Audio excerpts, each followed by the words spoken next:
Hello everyone! When Beast Morphers first aired, I tried to do a weekly video series about it and Tokume Sentai Donbrothers, but that took up way too much of my time and had way too little payoff, so I stopped. So I'm going to try something different for Donbrothers. What I'm going to do is take chunks of episodes and decide whether or not I want to continue watching the series weekly.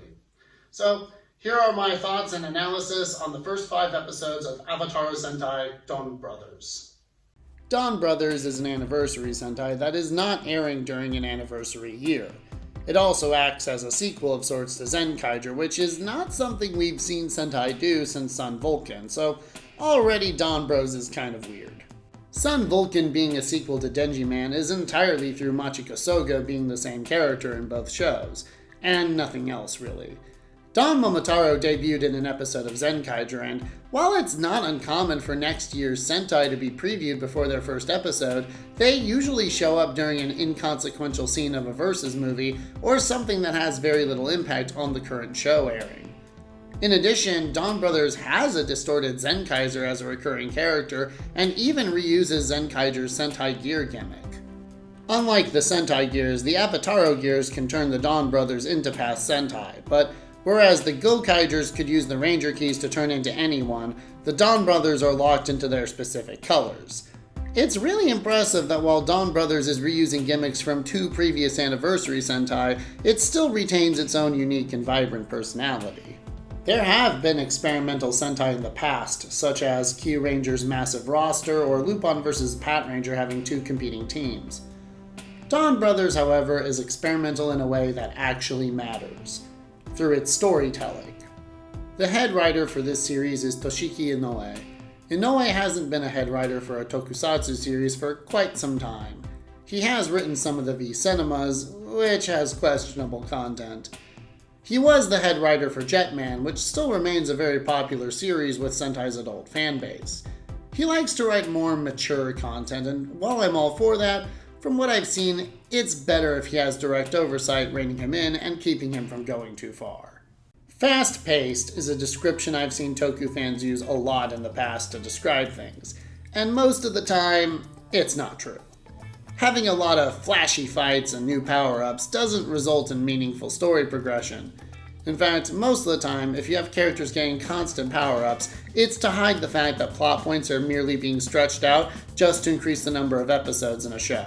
Donbrothers is one of the first times I feel the term fast-paced actually applies. There is very little downtime between scenes, and every scene moves the story forward in some significant way. Haruka goes from being a celebrated manga author to losing everything from accusations of plagiarism almost immediately.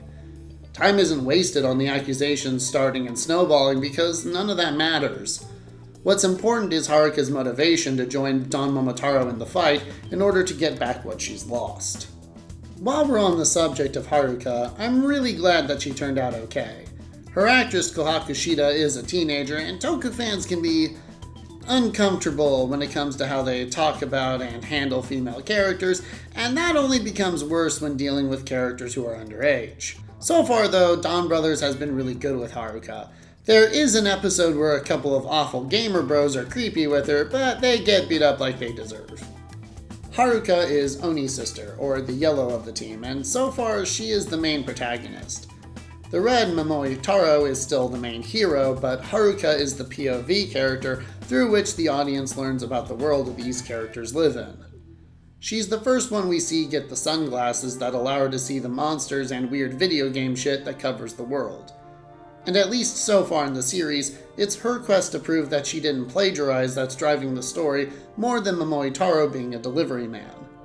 The other characters all get their narrations and moments of focus, but Haruka is still the one who generally gets the most attention in an episode. From what I can tell in the spheres of the Toku fandom I interact with, Kiji Brother is probably the most popular of the Donbrothers.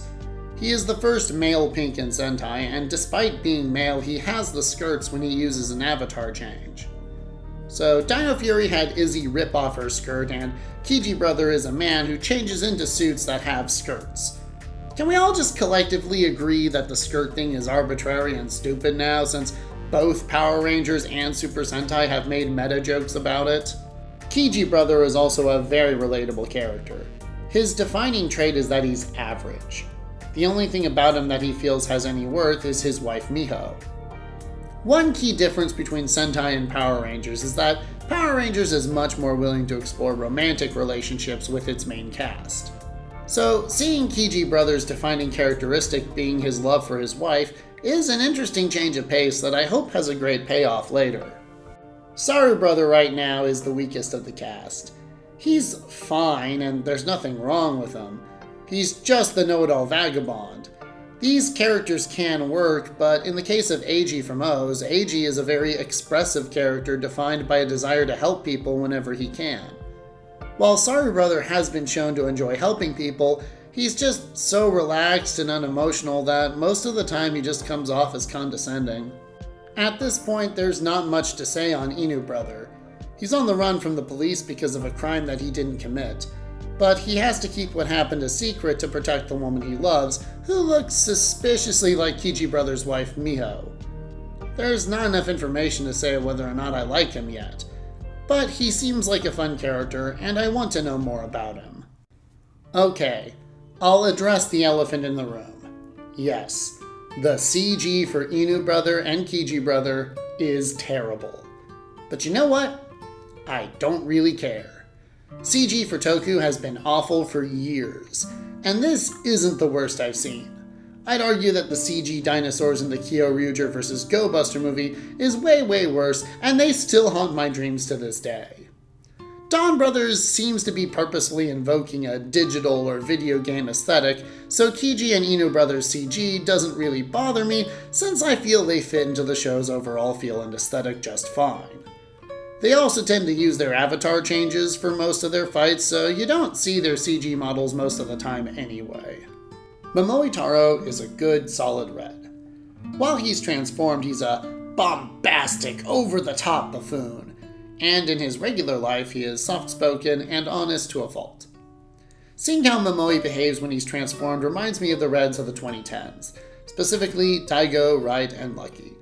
They're all very much the central figures and are just naturally better at things than everyone else. I remember reading complaints at the time on message boards about how the Reds were overshadowing the rest of the team, and while I don't completely agree, I can understand the sentiment. Taro is a character who is isolated and alone because he was so honest and talented he couldn't help himself trying to tell other people what to do. Even though he's supposed to be the leader of the Donbrothers, he actively rejects that role. And I wonder if it's because of the scars left by the world rejecting him when all he wanted to do was help. I don't know where they're going with Taro. While I loved Juru and Kira Major because of his ability to lead through empathy, I am intrigued by Taro's inability to properly socialize because he values honesty over telling people what they want to hear. I didn't finish Zenkaiger. The main reason was that while I really liked the Zenkaigers themselves, outside of Stacy I didn't find any of the villains memorable or interesting. And it's really hard to be invested in the conflict between the heroes and the villains when the villains are not even that fun to watch. Inoue and Toei seem to hear that criticism from fans because the villains in Donbrothers are way more interesting.